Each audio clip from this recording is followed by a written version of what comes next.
आज जहां मुजफ्फरनगर में किसान मजदूर एकता का शानदार नज़ारा देख छाती गर्व से फूल उठती, वहीं योगी जी ने अपने मानसिकता का परिचय देकर जी दुखी किया। जैसा आप जानते हैं कि 9 महीनों से किसान सड़कों पर संघर्ष कर रहे हैं। सैकड़ों किसानों ने जान की आहुति दी।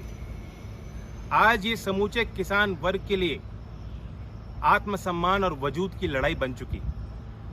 इस बात का आदर करने के लिए जहां मुजफ्फरनगर में विराट किसान महापंचायत होने जा रही है, हमारे कार्यकर्ता भी जुट गए। राष्ट्रीय लोकदल का पूर्ण समर्थन इस आयोजन को है और इसलिए हमारे कार्यकर्ता कहीं किसानों के लिए लंगर सेवा तो दूर से आ रहे किसानों के लिए रुकने की व्यवस्था करने में जुट गए। ये सही भी है, क्योंकि हमारा मानना यह है कि अन्नदाता भगवान का रूप है।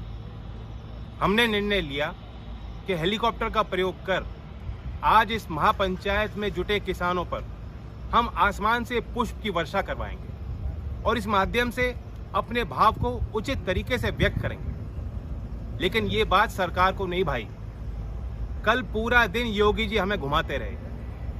DM, SSP, city magistrate, Lucknow में बैठे प्रमुख सचिव को हमने सूचित किया, लेकिन पूरे दिन किसी ने अनुमति नहीं दी।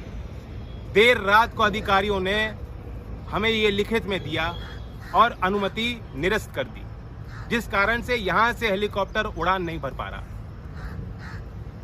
ऐसे घटिया आदेश देने वाले अधिकारियों को मैं कहना चाहता हूं, जाग जाओ। आप जनता के लिए हैं, किसी एक सरकार के लिए नहीं। द्वेष भाव में सरकार से डर के यह पक्षपात रवैया को अपना के जो अधिकारी ऐसे फैसले ले रहे हैं, उन्हें भी चिन्हित किया जा रहा है। किसानों को मैं कहना चाहता हूं, एक बात साबित हो गई, योगी आपसे ही डरते हैं। आप आगे बढ़ें और अपने हक और अधिकार की लड़ाई को जारी रखें। मैं भी एक प्रतिज्ञा लेना चाहता हूं, जब तक ऐसे अहंकारी लोगों को जो कहते हैं कि किसान के रास्ते पे कांटे बिछाए जाएं, लेकिन उन पे फूल न बरसाए जाएं क्योंकि खतरा बन जाएगा, ऐसी सरकार को जब तक हम सत्ता से बाहर नहीं कर देते, मैं भी आपकी फूलमाला स्वीकार नहीं कर पाऊंगा।